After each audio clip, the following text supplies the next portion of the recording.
Yo, yo, yo. I'm a mysterious harbinger of death. What up, hoes? Today I'm doing a book unhaul. I regularly unhaul books a couple times a year. I used to be of the mind where I loved collecting books. I just love the look of a library.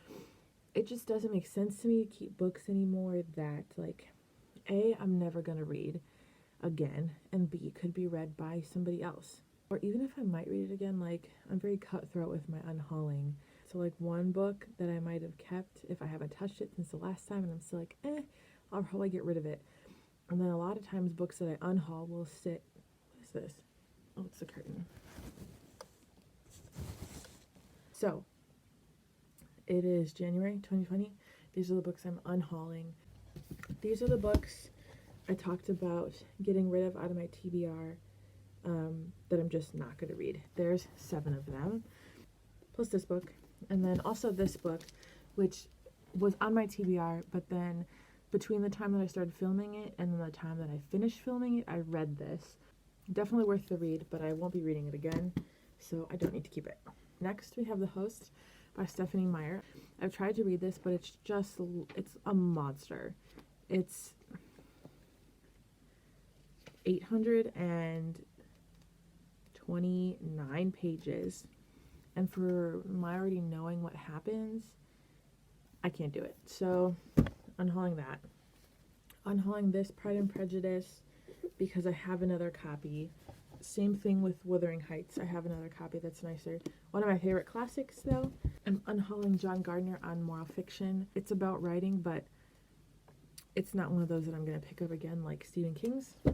Naked, David Sedaris was good, but again, I won't be reading it again. Although, my mother did want this. Making a Good Script, great. I got this at some thrift thing, which is why I picked it up.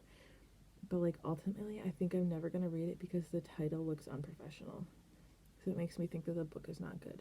Which I know is totally not how books work. But whatever, this is my video.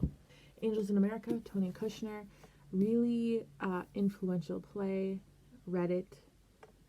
I will either watch the movie or see the play if I ever want to experience it again. Sucker Punch, it's about boxing. I don't care. Antigone by Sophocles, have read this twice. It's not good. I don't like it. On Trial, I don't remember what this is about.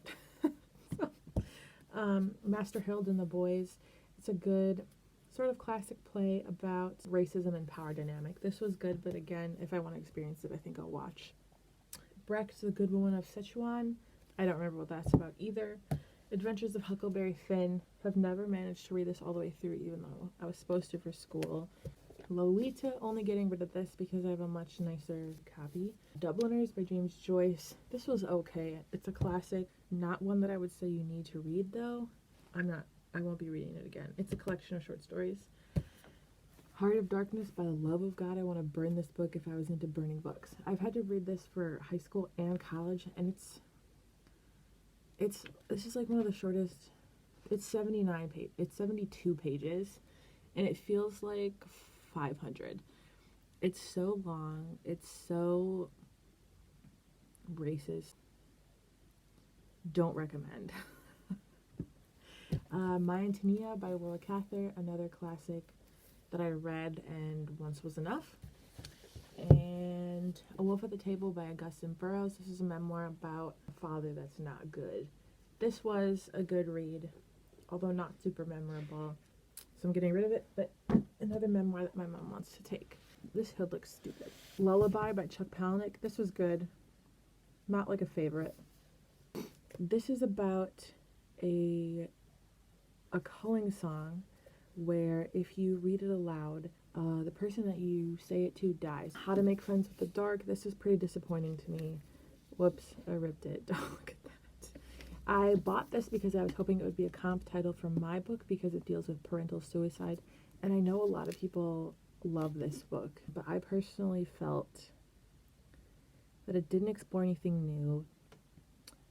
Okay.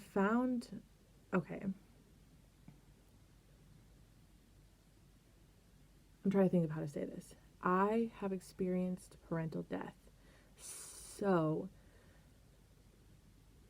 it feels like I would be the target audience for this, somewhat. I mean, I'm not, by publishing standards, a young adult anymore.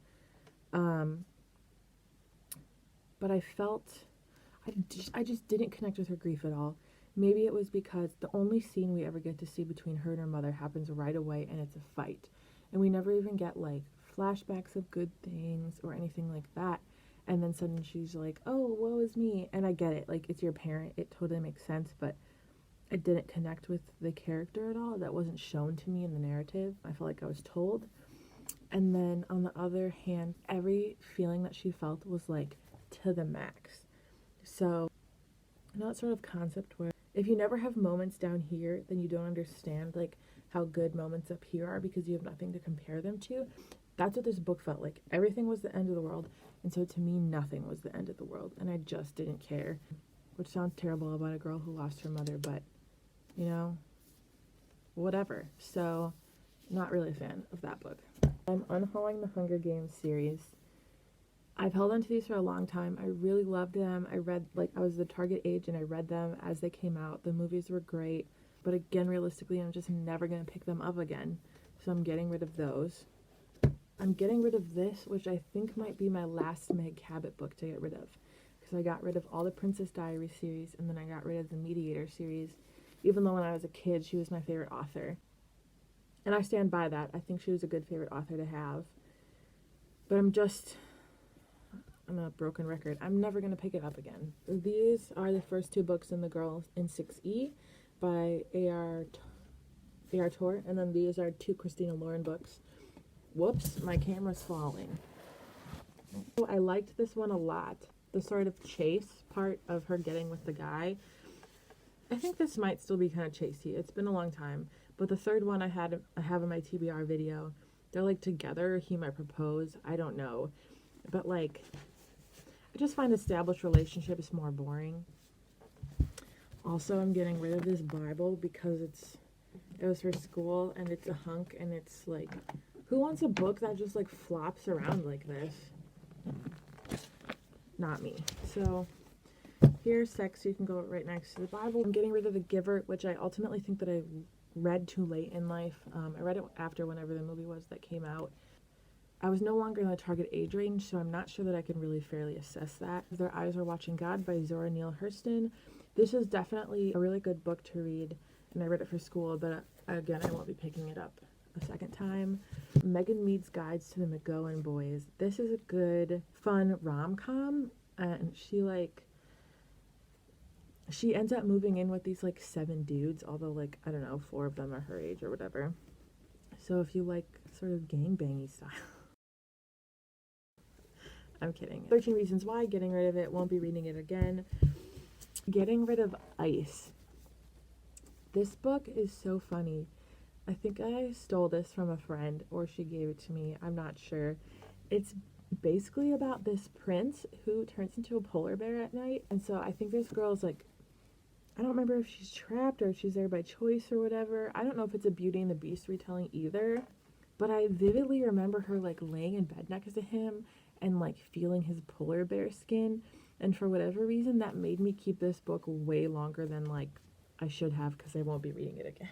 The Warmth of Other Suns, which is 3 fictionalized accounts of what it was like for the Great Migration for Black people to migrate from the South to the North. This, if you can believe it, was my high school summer reading book.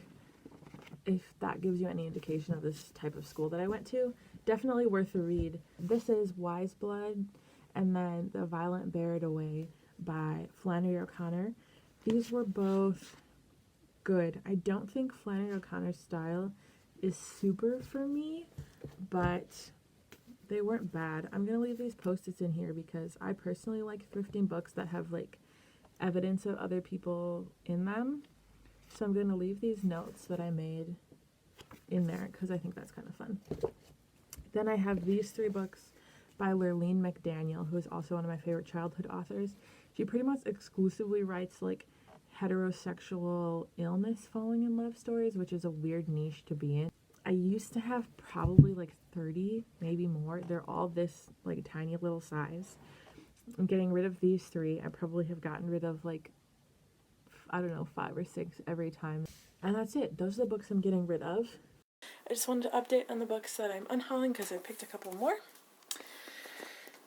I'm getting rid of the Rejection collection, which is a bunch of comics that were ultimately rejected for being too something or other.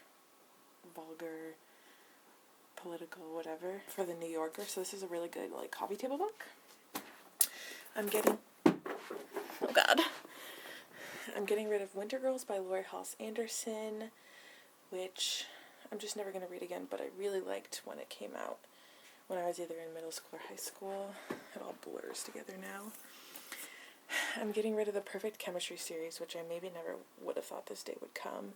Simone Elkolis was my favorite like teen romance writer because she got really steamy, like way steamier than anybody else. And then I'm getting rid of Valerian, which you saw me haul. Dusty. Because I read it and it was good and I would buy other volumes. But again, I'm trying to be conservative in the books I keep, and I'm never probably going to read this again. Maybe I'll give it to my brother.